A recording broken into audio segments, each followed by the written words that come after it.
What we're going to look at now is section 4, or step 4, and that is the actual applications. This is where you're going to have the children doing most of the work. You're going to role model this initially, but it's really quite simple. So 4.1 would be that once you've taught the children the first 10 mitzvahs in sequence, then you'll give the mitzvahs out to the children themselves and have them work in pairs where they get the 10 mitzvahs, and between the two of them, they will quiz each other.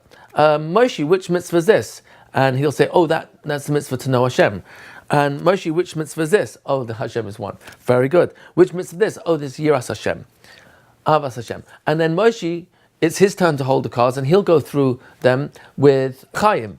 Chaim, which mitzvah is this one? Listen to the Navi. Which one is this one? Don't erase Hashem's name. Very good. So you're having the children, after they were already taught the first 10 mitzvahs by you, now in pairs do Chazara, and when they're ready, they'll tell you, oh, we know all 10. And then you spot check, you ask them. If you want to do this where you split the class up into teams, and the kids in one team will pull out a picture, and the rest of the other team between them have to come up with the answer. So these are just very simple activities to have the children doing the work themselves. 4.2, you're going to have the children match the picture to the code word. The code word is very simple. This is the mitzvah of emunah. And you'll tell the children very simply, the word emunah really means certainty.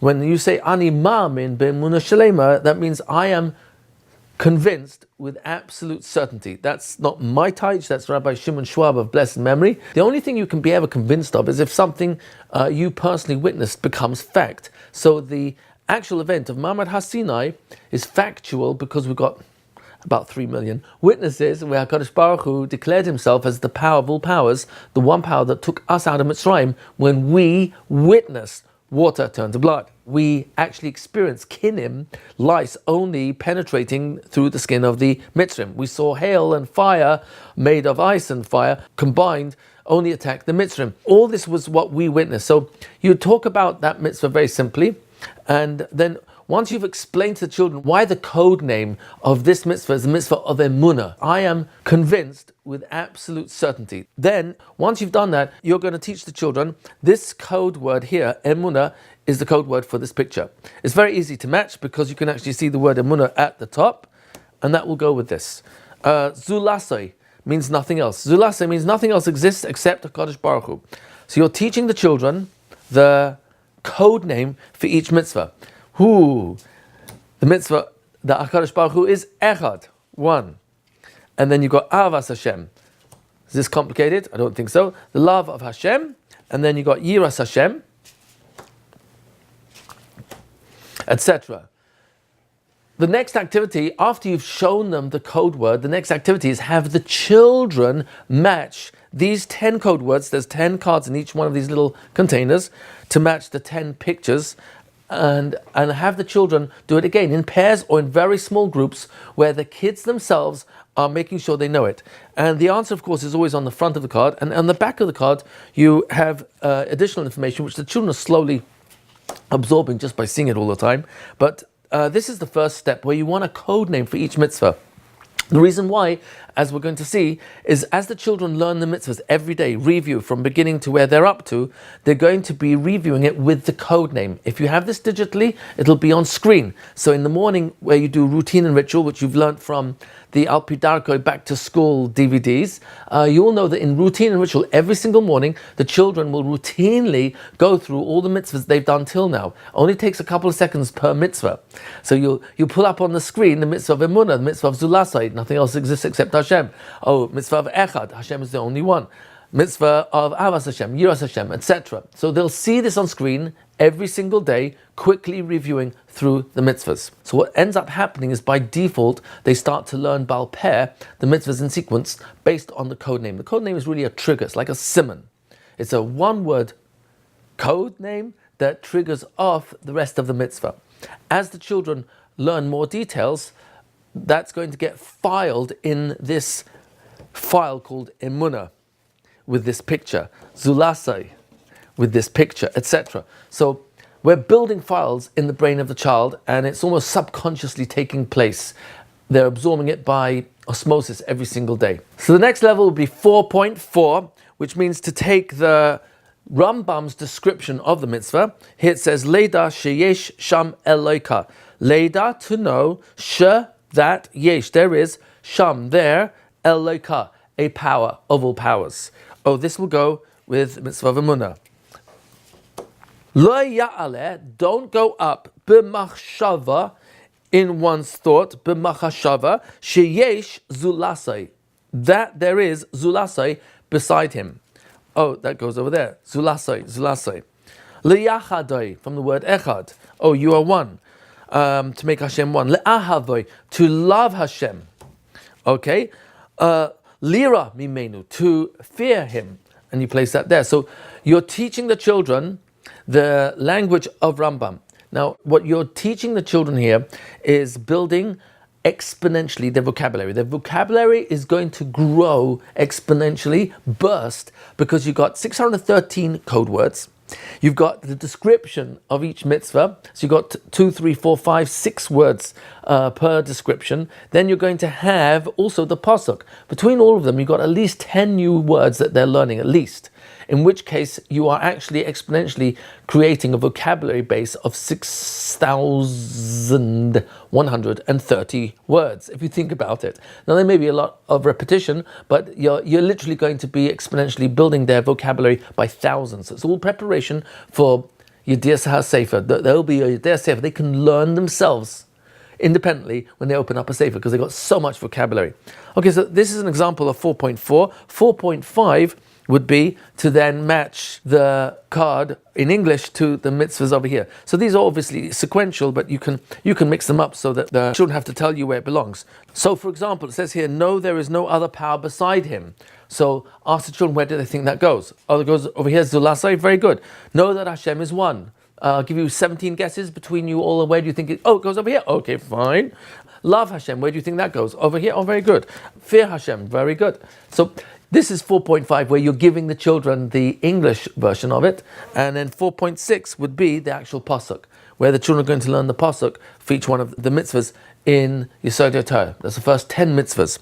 But let's now show you how, after you've started doing this just a few times with the children, they can end up actually doing all the rest on their own, the vast majority of the mitzvahs. Hold on tight. So 4.7 of this is, once the children have learned the first 10 cards, so b'chavrusa, if they want, they can do it on their own as well, but in pairs, they'll pull out the first 2 items. Let's call Moshe and Chaim the chavrusas. So Moshe might pull out the first card, and Chaim has to say, oh, Emunah, and he'll pull out the Emunah card. Then it's Moshe's turn. Moshe might pull out this card, and Chaim has to find, oh, Avas Hashem, and he puts out the Avas Hashem code name. Then it's Moshe's turn, and they keep going one at a time, rotating between each other until they finished all the cards. And then between them, they can say, oh, we know the first 10 really well. Great. They've done that level. Now you go to 4.8, where they will add the next level, where they're going to add the Hebrew language of Rambam. And again, they're going to do it in pairs. So one kid will pull out the card, and the other one has to tell him which words in Rambam it is. So Leida Shesham Eluka. Then it's Moshe's turn. Moshe pulls out La'ahavai. Okay, so that goes on that one. Then it's Chaim's turn, and they go back and forth. He's just going incremental levels of 3 to 5 cards, even up to 10 cards at a time. It's got to be what they're ready to do, and they know they could be successful in. And now, between the two of them, they're learning b'chavrusa these details, and then when they're ready, they say, Rebbe, I know all 10. Eventually they get the assessment sheet for these activities, and they have to check off on the assessment sheet which activities they've done and at which level they have mastered the Taryag Mitzvot. They know the picture, check it off. Do they know the code name? Check it off. Have they learned the English and the Rambam? Check those 2 off. Do they know the pasuk? And they can tell you, check it off. Then the next level of that, again, is b'chavrusa. So Moshe, you go first. Could you tell Chaim, read him a pasuk? So Chaim will read a pasuk. It says, Shema Yisrael Hashem Elokeinu Hashem Echad. So what Moshe has to do is tell him straight away, oh, that's the mitzvah of Echad, Hashem's one. Very good. Now Chaim, your turn. Pick out a pasuk. Chaim might read, Lo yeh lecha Elohim acherim al panai, don't have any other powers besides me. Well, he might not want to translate it. He should just say the pasuk, and then Moshe, the Chavrusa, has to tell him, oh, that's Zulasai. And either pull up the card for Zulasai, which is this card here, or he just says it out loud. So really what you want the kids is to kind of graduate from using the cards. Let them use the cards as many times as they want until they're ready to graduate by using just one card, and the other kid has to tell you the information represented by that card. So in this particular case, Moshe is reading out a pasuk. Chaim has to tell him which mitzvah that is. Then it's Chaim's turn to read out a pasuk, and then Moshe has to say which mitzvah that is.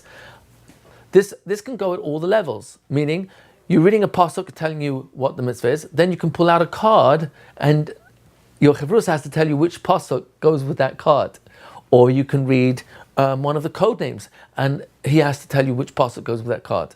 So these are simple ways to have the children back and forth in a rotation of bechavrusa to do 3 to 5 or even up to 10 cards at a time and learn them this way, check it off on their assessment sheet, and then go to Rebbe and say, you can quiz us, you can check us, spot check us on any of the 10 mitzvahs in this section. So these are very simple activities to have the kids busy teaching themselves, learning, reviewing. Okay, we're ready for the next level. So we're up to number 5, which is the Taryag detective. Which mitzvah am I? We mentioned this when we went through the list of various materials. This book has been designed really to reflect the Torah Sheba'al Peh, which means to say the Chumash was written in such a way that you can't understand it. You're forced to think and ask questions. It's written so that every pasuk screams out Darsheni, extrapolate from me, because I'm not giving you enough information for you to make sense out of me, because the pasuk is written either incorrectly, so to speak, in terms of the grammatical structure, or sometimes the spelling, or it could be simply the actual pashut pshat, the simple meaning doesn't make sense. So you have to search for the missing information, which of course is in the Torah Sheba'al Peh. This is a deliberate design in order to engage the mind of the student. So the Taryag Mitzvahs, instead of just delivering the next level of information, of incremental detail that you want the children to learn, what we do instead is provide the exact same information in clue form for each of the Taryag Mitzvahs. So we're going to see in a few examples. Let's say clue number 1 is I'm a garment. Clue number 2, I've got a hole in the middle. Now I might tell the children I'm going to repeat each clue. I'm a garment, I've got a hole, and then I'll go to clue number 3. I've got 4 corners. So some kids in the class might start throwing their hands up. 1 second. I'm a garment, I've got a hole in the middle, I've got 4 corners, I've got 8 strings, and I've got 5 knots. Which mitzvah am I? So obviously the kids will figure this out by now, but the idea is that you're giving information in clue form, and by repeating each clue, you get an accumulation of the same information, reviewing it, hearing it again and again, till almost all the hands in the class will hopefully go up. Those are very easy clues. You could choose different clues as well, which we have. If you're going through this program, you know that the children will be introduced to the 14 books of Rambam and their names and the 83 subsections. So you might get a clue such as I'm in Sefer Ahava, I'm in Hilchos Tzitzit. So right there, the kids know, there's only one mitzvah in Hilchos Tzitzit, that's Tzitzit. So you might leave that rather to the end. You've got all these clues which you can select from. My name has the gematria of 600, but when you add on the 5 knots and 8 fringes, you've got 613. Which mitzvah am I? So all these clues are written for every single one of the Taryag mitzvahs. There's, on average, I would say between 15 and 25 clues per mitzvah. And there's hashkafa thrown in based on Rishonim, so the children are really getting a lot of information. If you've got kids 2nd, 3rd, 4th grade who are reading English, then they'll be able to do this completely on their own. There are some children who are reading advanced of their years at the end of 1st grade, maybe even the middle of 1st grade, where they themselves can also do this program of the Detective Taryag using these clues. There's another part that I want to explain in the Hakdama, the introduction to the design of this program. I want to quote to you from Rav Dessler, who in Michtav Me'Eliyahu, volume 4, page 249, offers the following. The ultimate goal of Chinuch is to help the Talmid ask questions himself.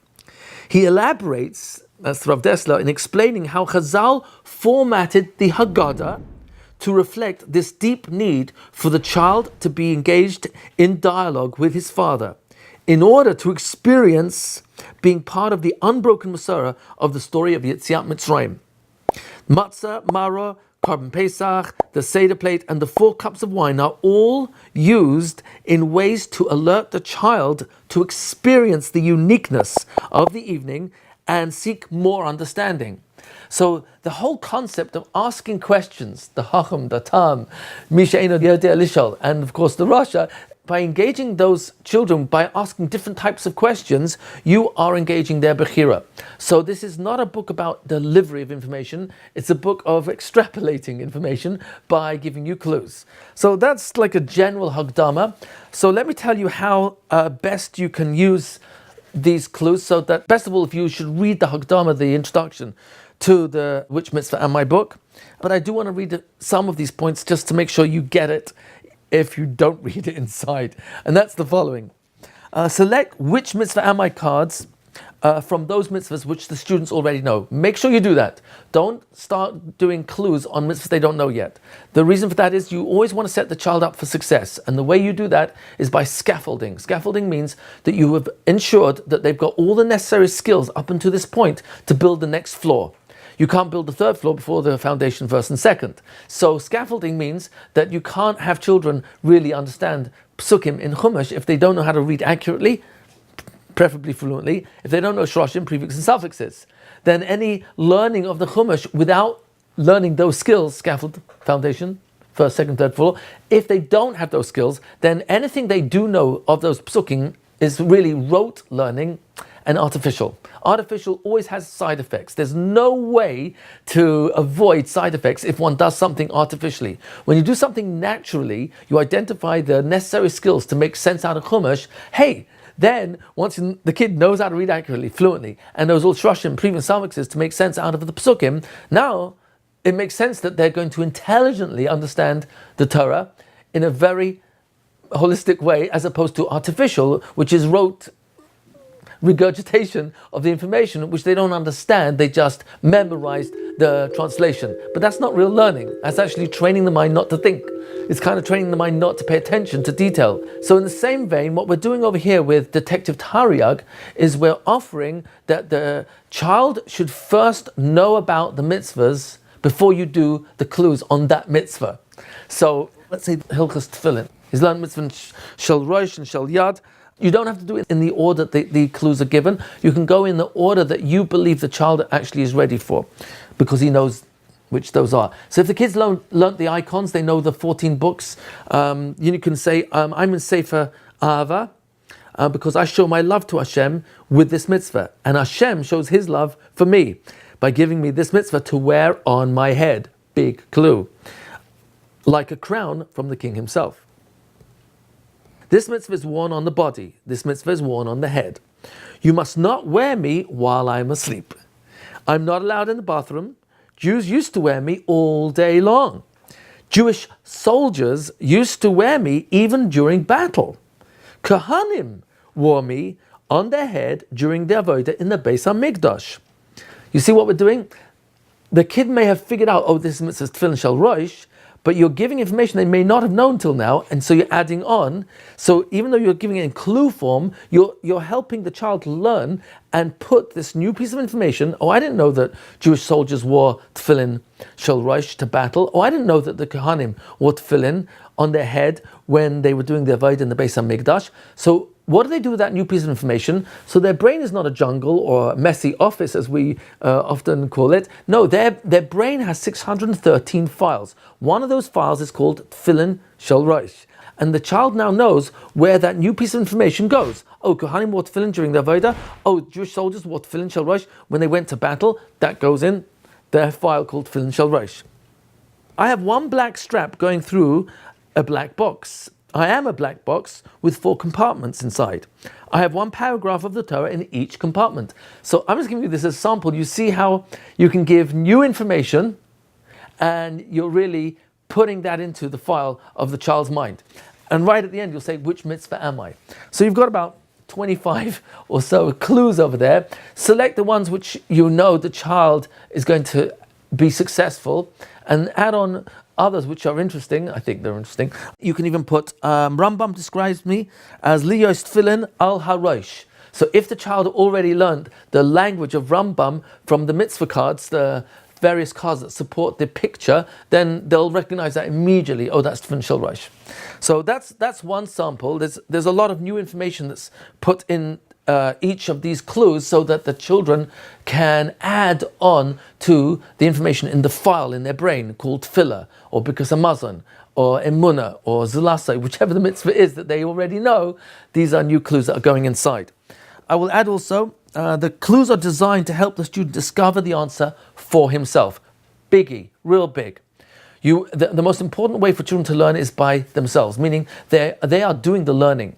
You're facilitating that. You provide materials, you provide guidelines, you show them how to learn these materials, how to bechavrusa, learn with each other. But the most important piece is that the child is doing the learning to himself. He's discovering the new information. That's much more important than me delivering new information, and the kid has to spit it back on the test and get a grade, and now he can forget about it till the next test of the new level of information. That is not a model of a child-centered model of children learning. That is a model of delivery of information that's almost ensuring that the child will forget it because he has no relationship with it. Why doesn't he have a relationship with it? Because if he didn't buy it himself, he didn't discover it himself, he didn't search for it and think about it, then he doesn't have a direct relationship with the information himself. So that's why in number 2 over here, the clues are designed to help the student discover the answer for himself. So again, I'm looking at page 1 of Which Mitzvah Am I? How to use this book.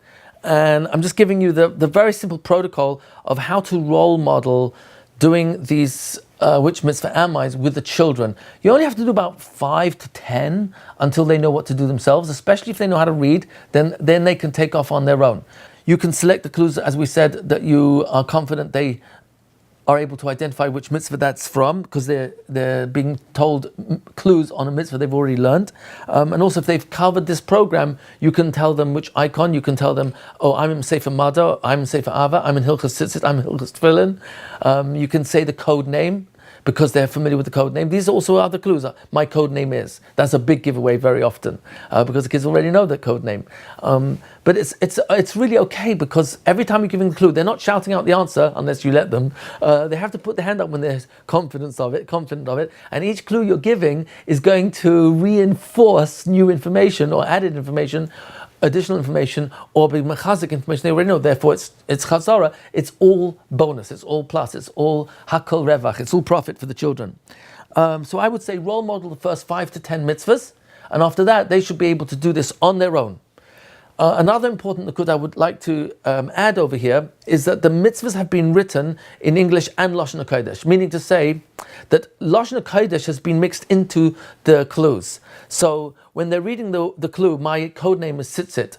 The word Tzitzit is spelled in Hebrew. The language of Rambam is, and that's a clue, and then you read the reason why we've included a lot of Lashon HaKodesh in the sentences is because Chazal tell us, you find it in Gemara, Sukkah, I think it's Mem Beis, where the Torah talks about when should you teach the mitzvahs to a child. So when should you teach Torah to a child? And the answer is as soon as he begins to speak. The father should start speaking to him in Lashon HaKodesh. So what we want to do over here is avoid the child becoming reliant on translations, on word lists. We want the child to become so comfortable with Lashon HaKodesh and keep building more new vocabulary associated to the Shroshim and the Psukim, associated to the Taryag Mitzvot, a code name in Hebrew for each one of the Taryag Mitzvot, and learn the Pasuk and the language of Rambam. So what ends up happening is this is all getting mixed up in the clues of the Which Mitzvah Am I cards, because you want the kids to become Yodea Sefer. The goal is for them to become independent learners in Sfarim, in Chumash, Mishnah, Mefarshim, Gemara, Mefarshim, Rashi, Mefarshim. You want the children to be so comfortable with the language, and one way to do that is keep weaning them away from English terminology like phylacteries instead of tefillin, or instead of saying the English translation for a goring ox, shor haniskal. It's a shor, And they will have learned from the Arba Mitzvahs based in that there's 4 types of death penalties, and one of them is skila. So shur haniskal means a shur that because it killed someone, it itself is stoned to death. So we're going to get away from goring ox, which is, it's good for them to know the English words, but we don't want that to become the way they know the mitzvahs. We want them to become super comfortable and familiar with Lashon HaKodesh. So that's another inbuilt element that you will find in the way the Which Mitzvah Am I cards have been designed. So I've recommended, and this really depends on you and the children, you'll read from their body language if this is too laborious, gets too hard for them, but my suggestion is at the beginning, before saying the 3rd clue, repeat the first 2. And when saying the 4th clue, repeat all the previous 3 and so on. So you don't have to do that, but I'm suggesting at the very beginning, do that as a way to role model for the children that when they are doing this with each other, because they're going to break off into partners and read off the clues to their partner, and he has to tell them which mitzvah it is at the end. And then they'll rotate. So this is all a learning process, and you'll tell the children that if your partner says, I don't need you to repeat, then you just give the new clue without repeating the last 3, 4, 5, 6 clues. Another thing I would say is that if you have a student that needs a boost in his self-esteem in learning, then dafka choose the clues that you know are going to make it easy for him. You want to build the child's confidence in saying to himself, I can do this. This is not so hard. This is a challenge that I'm up to. It's not a challenge that is beyond me. Number 6 over here is if a student gives you a wrong answer, do not correct him. And the reason why is he might in fact have a reason why he's given this answer. And the best thing you can do is ask him for his reason behind his answer. And if you realize that, oh my gosh, he's just got it all wrong, don't say, no, that's still wrong. Say something like this, you know what?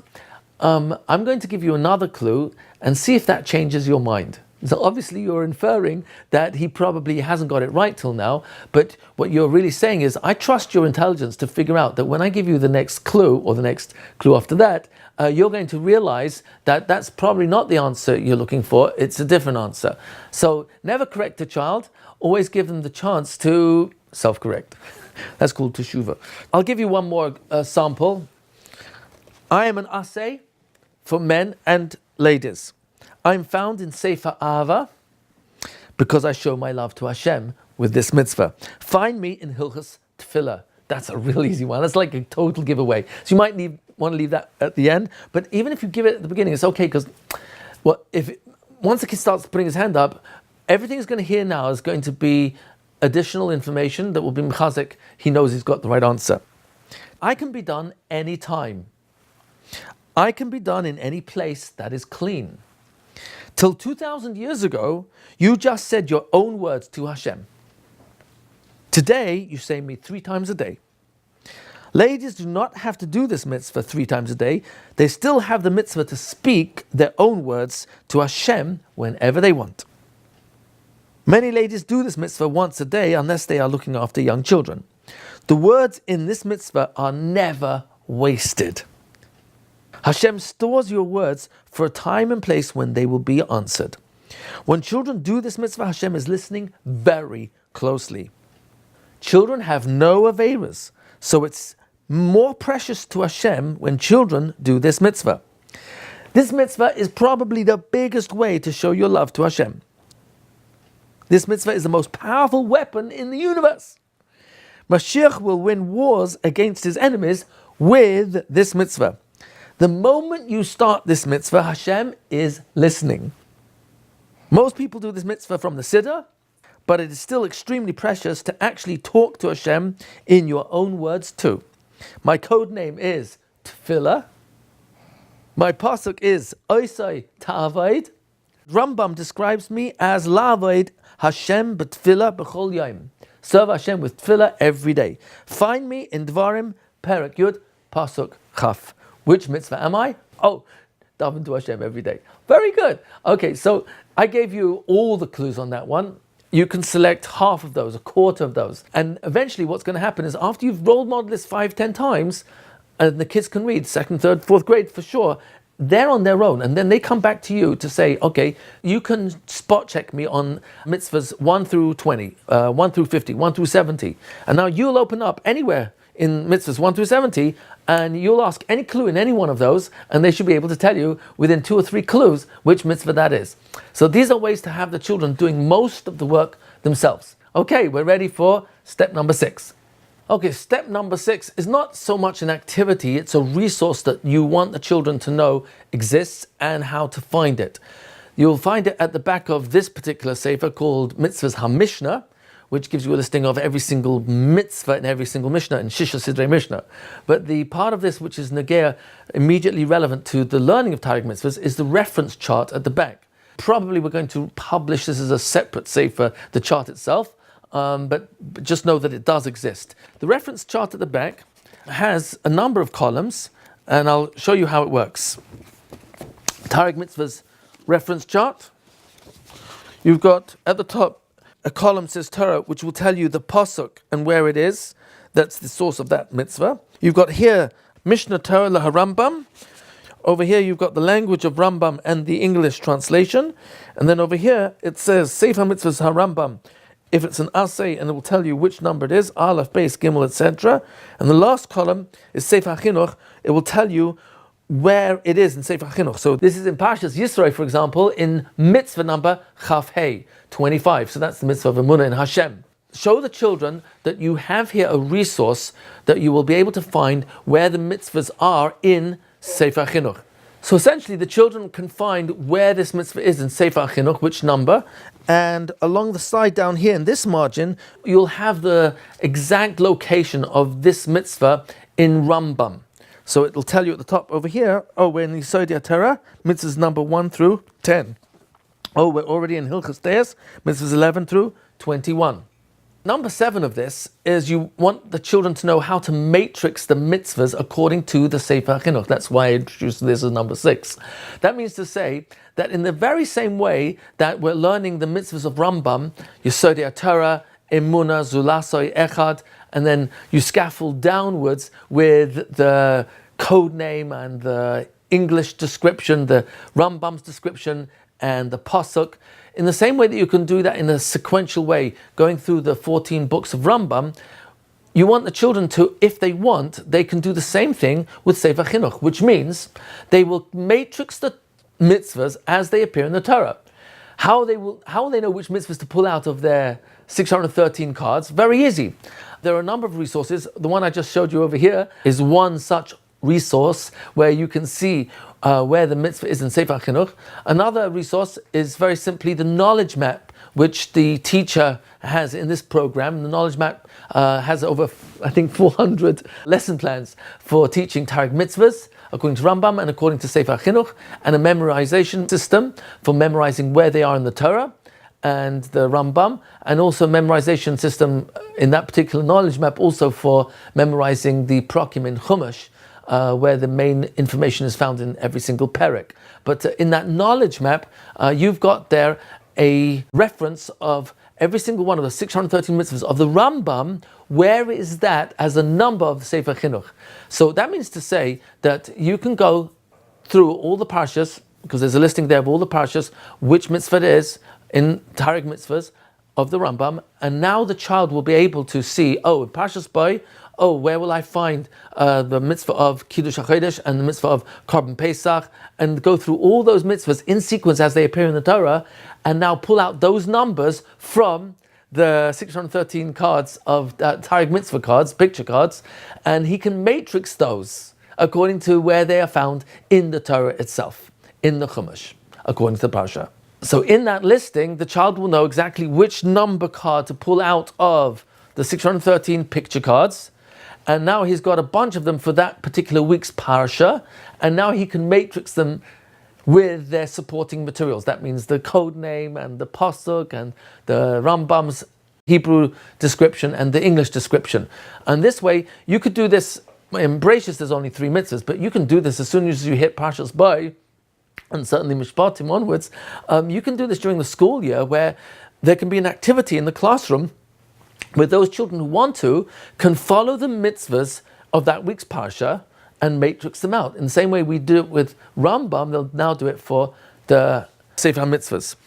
There's a book here, I'm just going to mention it. It's called Madrich Taryag Mitzvot. It's published by Feldheim, and it is a reference, a cross-reference, which will give you every single mitzvah as it appears in the Torah based on Sefer Chinuch. But next to it, it will also tell you where that mitzvah is in Yad Chazaka and in Sefer Mitzvahs, and also which parak it is in the pasuk, obviously. So it will give you all those cross-references. So this is actually very useful for the Rebbe, or for him to show those kids who are really into research, to have this as a possible resource material in the library of the classroom. So that was number 7. We're ready for number 8.